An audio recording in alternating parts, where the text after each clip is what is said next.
Hello बच्चों, मैं Mansi Sharma mission ज्ञान से स्वागत करती हूँ आप सबका राजस्थान सरकार और वेदांता के CSR इनिशिएटिव ई कक्षा में। बच्चों, हम चैप्टर पढ़ रहे हैं ट्रबल इन बोहेमिया और हमने क्या जाना है कि आयरीन एडलर के बारे में पता करने की कोशिश कर रहे थे शेरलॉक होम्स। राजा से तो सब कुछ पूछ ही लिया, फिर उन्होंने क्या किया, उन्होंने आयरीन एडलर के घर के आसपास एक बूढ़े कैब ड्राइवर का भेष बदल के सबसे बातचीत की जो भी आयरीन एडलर को जानता है। चलो जानते हैं आगे क्या हुआ इस कहानी में।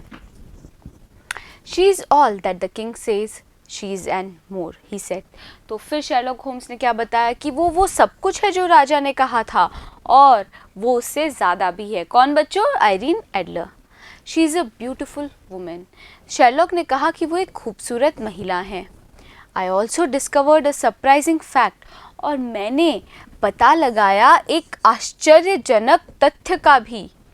Irene Adler got married at 5 o'clock today to a Mr. Godfrey Norton, previously her lawyer. और क्या तथ्य था बच्चों वो कि आयरीन एडलर ने विवाह कर लिया आज 5 बजे मिस्टर गॉडफ्रे नॉर्टन से, जो कि पहले उनके लॉयर थे, वकील थे। I do not know whether this makes the matter more simple or more complicated. तो मुझे नहीं पता कि क्या ये जो बात है, ये जो तथ्य है, वो इस मसले को और भी ज़्यादा आसान बना देगी या और भी ज़्यादा पेचीदा बना देगी।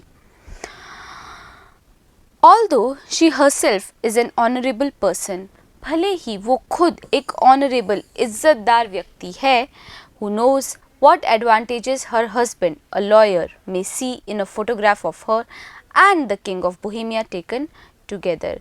कि भैया वो क्या बोल रहे हैं शेरलॉक होम्स कि वो खुद एक इज्जतदार महिला है और वो जो जानती है कि क्या फ़ायदे उनके पति उठाएंगे अगर उन्होंने ऐसी तस्वीर देख ली जो उनकी और राजा बोहेमिया के राजा की साथ में है।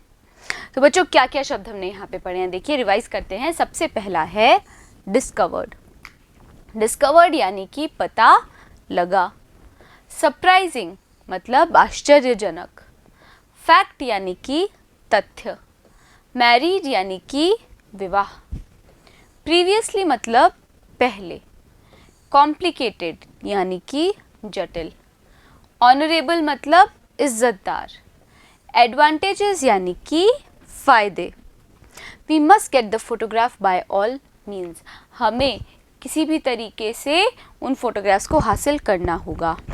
I am sure the photograph is in her home and tomorrow Watson you must help me to go there and get it. तो बच्चों, फिर कहा शेरलॉक होम्स ने कि मैं इस बात के लिए बिल्कुल निश्चित हूँ कि वो जो तस्वीर है वो उनके घर में है और कल वॉटसन तुम्हें मेरी मदद करनी होगी वहाँ जाने में और उन तस्वीरों को पाने में। While Holmes was telling me this, तो बच्चों असल में कौन है? ये जो पूरी कहानी है लिखी तो सर आर्थर कॉनन डॉयल ने है, लेकिन उन्होंने इस कहानी को लिखा है एक और चरित्र वॉटसन के शब्दों में। मतलब उन्होंने क्या बोला है कि ये सारी कहानी वो नहीं, एक चरित्र है वॉटसन जो कि शेरलॉक होम्स के असिस्टेंट है, वो बता रहे हैं। और शेरलॉक होम्स ने क्या कहा है वॉटसन को? वॉटसन को कहा है कि तुम्हें मेरी मदद करनी होगी वहाँ जाने के लिए और वो सारी तस्वीरें पाने के लिए। When Holmes was telling me this, we stood at the front door. जब होम्स मुझे ये सब बता रहा था, हम मुख्य दरवाजे की तरफ बाहर ही थे। A young man in a long overcoat passed the street. और एक युवा आदमी जिसने एक लंबा ओवरकोट पहना हुआ था वो सड़क से गुजरा। Good night, Sherlock Holmes, said the young man. और उस युवा ने क्या कहा? Good night, Sherlock Holmes. Now who the devil could have recognized me in this disguise? said Holmes. तो होम्स ने कहा कि भाई अब कौन सा शैतान मुझे पहचान सकता है इस डिस्गाइज में, इस भेष में। बच्चों, कोई तो था जो पहचान चुका था ऐसे भेष में भी, एक बूढ़े कैब ड्राइवर के भेष में भी शेरलॉक होम्स को। कौन था वो आदमी? बाद में जानेंगे बच्चों। पहले हम देखते हैं कौन कौन से हमने शब्द पढ़े हैं। सबसे पहला है डेविल। डेविल यानी कि शैतान। रिकॉग्नाइज्ड यानी कि पहचानना। डिस्गाइज यानी कि भेष। That voice also sound familiar. और शेरलॉक ने कहा कि वो जो आवाज़ थी वो भी एक परिचित सी जानी पहचानी लग रही थी। Anyway The next day, 5 o'clock in the afternoon, Holmes, now disguised as a priest, was walking in front of Irene Adler's home. तो बच्चों फिर क्या हुआ, फिर भी अब ये सारी घटनाएं तो हो गई कि किसी ने पहचान लिया शेरलॉक होम्स को, पर फिर भी अगले दिन 5 बजे दोपहर में होम्स, जिसने अब डिस्गाइज कर रखा था यानी भेष बदल रखा था प्रीस्ट का, एक पुजारी का, was walking in front of Irene Adler's home.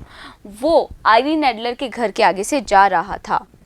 When Miss Adler arrived, जब मिस एडलर आई from her daily ride in the park, अपनी रोज़ की राइड करके पार्क से, as she stepped out of her cab, तो जैसे ही आयरीन एडलर ने कदम बाहर रखा अपनी कैब से, अपनी उस टैक्सी से, Holmes pretended to faint, Holmes ने बच्चों नाटक किया बेहोश होने का। Several people came to help him, कई सारे लोग उसकी मदद करने आ गए। And Miss Adler finally told him to carry him in to her living room, तो बच्चों मिस एडलर ने फाइनली आखिरकार उन लोगों को कहा कि उसको यानी शेरलॉक होम्स को उनके लिविंग रूम में ले जाएं। एज होम्स हैड डायरेक्टेड, जैसा कि होम्स ने निर्देश दिया था, I stood waiting during all this time in the garden, मैं खड़ा रहा इंतज़ार करते हुए इस सारे समय के दौरान, जब ये घटनाएं हो रही थी तब, कहाँ पर, गार्डन में यानी बगीचे में। Just outside the living room window, और वो बगीचा कहाँ था, लिविंग रूम के विंडो की खिड़की के एकदम पास में ही था, बाहर ही था। तो बच्चों क्या क्या हमने यहाँ पे शब्द पढ़े हैं, देखिए रिवाइज करते हैं फटाफट से। सबसे पहला है वॉइस, वॉइस यानी कि आवाज़। फेमिलियर मतलब परिचित। अराइव्ड यानी कि आया। डेली मतलब रोज़ाना। प्रिटेंडेड यानी कि नाटक किया या फिर ढोंग किया। फेंट मतलब बेहोश। फाइनली यानी कि आखिरकार। डायरेक्टेड मतलब निर्देश दिया। वेटिंग मतलब इंतज़ार किया। ड्यूरिंग मतलब दौरान। And at a signal from Holmes inside, I threw some lighted pieces of paper into the room through the window. और भाई मैं इंतज़ार तो कर रहा था बगीचे में, और फिर मैंने होम्स के सिग्नल पर, होम्स के एक संकेत पर कुछ जलाए हुए टुकड़े पेपर के फेंके उस कमरे में खिड़की से। There was a cry of fire, fire, और इतने में क्या हुआ, एक चीख मच गई, आग आग, from one of the servants. उस आयरीन एडलर के बहुत सारे जो नौकर थे उनमें से एक जो नौकर था वो चिल्लाने लगा आग आग। एंड आई देन डिसअपियर्ड, और तब मैं यानी कि वॉटसन गायब हो गया। Several hours later Holmes arrived home, तो बच्चों कई घंटों बाद होम्स जो थे वो घर आए। क्वाइट प्लीज्ड विद हिमसेल्फ, और वो बहुत ज़्यादा खुश थे। And with the satisfactory way everything had turned out, और वो क्या थे, खुद से भी बहुत खुश थे और बहुत ज़्यादा संतोषजनक अवस्था में थे उन चीज़ों को लेकर जिस हिसाब से सारी घटनाएं हुई। It's an old trick Watson, he said, और शेरलॉक होम्स ने कहा कि भाई ये तो एक पुरानी ट्रिक है, एक पुरानी चाल है Watson, but it worked just as I expected, पर ये जो चाल थी उसने वैसे ही काम किया जैसी मुझे अपेक्षा थी।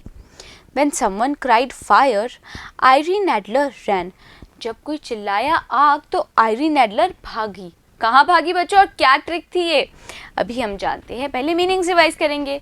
देखिए सबसे पहला है सिग्नल, सिग्नल मतलब संकेत। लाइटेड मतलब जलाया। पीसेस यानी कि टुकड़े। डिसअपीयर्ड यानी कि गायब हुआ। सेटिस्फैक्टरी मतलब संतोषजनक। एक्सपेक्टेड मतलब उम्मीद थी। Irene Adler ran almost automatically, स्वतः आयरीन एडलर भागी to get the one thing of greatest importance, वो चीज़ लेने के लिए जिसका अत्यधिक महत्व है इन द हाउस, इस घर में। और वो क्या थी अत्यधिक महत्व वाली चीज़, वो थी द फोटोग्राफ्स, वो फोटोग्राफ, वो तस्वीरें। It is hidden in a secret place in one of the walls, वो जो तस्वीर है वो छिपी हुई है एक गुप्त स्थान पे, एक दीवार में। She did not remove the photograph, Irene Adler ने हटाई नहीं उस तस्वीर को, बिकॉज क्योंकि when she saw that the fire was only a matter of a few burning papers, क्यों, क्यों नहीं हटाई आयरीन एडलर ने? क्योंकि जब उन्होंने देखा कि वो जो आग थी वो तो केवल कुछ जलते हुए पेपर ही थे, शी स्टॉप्ड, वो रुक गई। But she did all that was necessary, पर फिर भी आयरीन एडलर ने वो किया जो कि ज़रूरी था, टू शो मी, मुझे दिखाने के लिए, exactly where the photograph is hidden, कि ठीक कौन सी जगह पे वो जो तस्वीर है वो छुपी हुई है। तो बच्चों, शेरलॉक होम्स ने एक चाल चली। क्या चाल थी वो देखिए। उन्होंने एक जलता हुआ पेपर फिकवाया। जब पेपर फिका तब क्या हुआ, आयरीन एडलर के एक नौकर ने चिल्लाना शुरू कर दिया, आग आग। और आयरीन एडलर उस चीज़ को लेने के लिए दौड़ी अपने आप ही जो चीज़ सबसे ज़्यादा कीमती है, और वो कीमती चीज़ क्या थी, फोटोग्राफ। पर वो फिर रुक गई। क्यों रुक गई बच्चों? क्योंकि आयरीन एडलर को एहसास हुआ कि ये आग नहीं है, असल में कुछ जलते हुए पेपर ही थे। इसीलिए आयरीन एडलर रुक तो गई, पर उनकी इस हरकत ने शेरलॉक होम्स को बता दिया कि ठीक कौन सी जगह पे आयरीन एडलर ने उन तस्वीरों को छुपाया है। Tomorrow we shall go there with the king and with several policemen and get the photograph. तो कल हम वहाँ पे जाएंगे राजा के साथ और कुछ पुलिस वालों के साथ उस तस्वीर को लेने के लिए। तो बच्चों, क्या क्या शब्द है यहाँ पे देखिए। सबसे पहला है ऑटोमेटिकली। ऑटोमेटिकली मतलब स्वतः या फिर अपने आप। इम्पोर्टेंस मतलब महत्व। हिडन यानी कि छिपा हुआ। सीक्रेट यानी कि गुप्त। रिमूव यानी कि हटाना। नेसेसरी मतलब ज़रूरी। The next day however when Holmes went to miss Adler's house, तो ये क्या है बच्चों, ये क्ले नहीं है, ये डे है। तो अगले दिन जब होम्स गए मिसेस एडलर के घर पे, he was one of the greatest shocks of his long career. He had one of the greatest shocks of his long career. बच्चों, शेरलॉक होम्स को मिला अपने पेशे में सबसे बड़ा सदमा। There was no one at home. उस घर में कोई नहीं था। And Miss Adler and all her servants had apparently gone away. और स्पष्ट रूप से ये समझा जा सकता था कि मिसेस एडलर और उनके सारे जो नौकर थे वो जा चुके थे। Holmes went at once to the secret place in the wall. Holmes उस गुप्त जो जगह थी दीवार में वहाँ पर गए। The photographs was there. तस्वीरें वहाँ थी। But there was this message with it, पर उस तस्वीर के साथ एक संदेश भी था। इट रेड, और वो संदेश क्या था बच्चों देखिए। डियर शेरलॉक होम्स, प्रिय Sherlock Holmes, I had been told that the king would probably go to you for help in getting the photograph. मुझे ये बताया गया था कि राजा शायद आपके पास आएंगे आपकी मदद के लिए इन तस्वीरों को पाने के लिए। Thus, इसी कारण से I was expecting you any day. मैं अपेक्षा कर रही थी कि आप किसी भी दिन आ जाएंगे। तो बच्चों, क्या क्या हमने यहाँ पे शब्द पढ़े हैं देखिए। सबसे पहला है शॉक्स। यहाँ पर जो शॉक्स का मतलब है वो है सदमा। Apparently मतलब स्पष्टतया। मैसेज मतलब संदेश। Probably मतलब शायद या फिर संभवतया। Expecting यानी कि अपेक्षा करना। First I recognized your disguise as a cab driver and then followed you to your apartment just to make sure it was you. तो बच्चों, ये जो आयरीन एडलर है ये अपने खत में लिख रही हैं कि मैंने आपको पहचान लिया था आपकी उस भेष में कैब ड्राइवर के, और फिर मैंने आपका पीछा किया आपके अपार्टमेंट तक, जस्ट टू मेक श्योर, ये सुनिश्चित करने के लिए कि वो जो भेष में व्यक्ति है वो आप ही हैं। I was the young man who passed in the street and spoke to you. मैं ही वो युवक हूँ बच्चों जो कि उस सड़क से होते हुए गुजरा था और जिसने आपसे बात की थी। यानी बच्चों, वो जो पहले जब शेरलॉक होम्स ने भेष लिया हुआ था एक बूढ़े कैब ड्राइवर का, तब उनसे बात की थी एक युवा ने, है ना। वो युवा असल में कौन था? वो आदमी नहीं था, वो खुद आयरीन एडलर थी जिन्होंने एक युवक का भेष लिया हुआ था। Don't forget that I too am an artist. और फिर जो आयरीन एडलर है वो अपने खत में लिख रही है कि ये मत भूलिए मैं खुद एक कलाकार हूँ। Yesterday I also recognized your little trick of gaining entrance to my house. कल भी मैंने पहचान ली आपकी वो छोटी सी ट्रिक, वो छोटी सी चाल प्राप्त करने की, एंट्रेंस यानी कि प्रवेश, मेरे घर के अंदर जो प्रवेश है उसे प्राप्त करने की जो आपने चाल चली, मैंने उसे पहचाना। And forcing me to show you where the photograph was hidden. और वो चाल भी मैं समझ गई कि जब आपने मुझ पर दबाव डाला आपको दिखलाने के लिए कि वो तस्वीरें कहाँ पर छुपी हुई हैं। भाई दबाव क्या था बच्चों? असल में कोई ख़ास दबाव नहीं था, बस शर्लॉक होम्स ने तो एक चाल चली थी आग की, और जैसे ही आग लगी जो आयरीन एडलर भागी थी दीवार की तरफ ये देखने के लिए कि भाई उनकी फ़ोटोग्राफ तो सुरक्षित हैं। इसी चीज़ ने तो बता दिया था शर्लॉक होम्स की कि कहाँ तस्वीरें हैं। तो यही बात का विवरण दे रही हैं आयरीन एडलर यहाँ पर। But it is not important now, पर अब ये ज़रूरी नहीं है। The photograph is here for you, ये तस्वीरें आपके लिए यहाँ मौजूद हैं। आई एम मैरिड नाउ, मेरा विवाह हो चुका है। टू अ मैन, एक ऐसे आदमी से, much better than the king, जो कि राजा से बहुत ज़्यादा बेहतर है। And we have gone away together, और हम दोनों साथ में जा चुके हैं। My husband loves me deeply, मेरे जो पति हैं मुझसे बहुत गहरा प्रेम करते हैं। And I am in love with him, और मैं भी उनसे बहुत प्रेम करती हूँ। Clearly I have no need of the photograph any longer, तो ये बिल्कुल साफ है कि मुझे अब इन तस्वीरों की कोई ज़रूरत नहीं है। तो बच्चों हमने क्या क्या शब्द पढ़े हैं यहाँ पे देखिए, रिवाइज करेंगे हम। सबसे पहला है रिकॉग्नाइज्ड। रिकॉग्नाइज्ड यानी कि पहचानना। डिस्गाइज यानी कि भेष। अपार्टमेंट यानी कि कमरा। स्पोक मतलब बोला। फॉरगेट यानी कि भूलना। आर्टिस्ट मतलब कलाकार।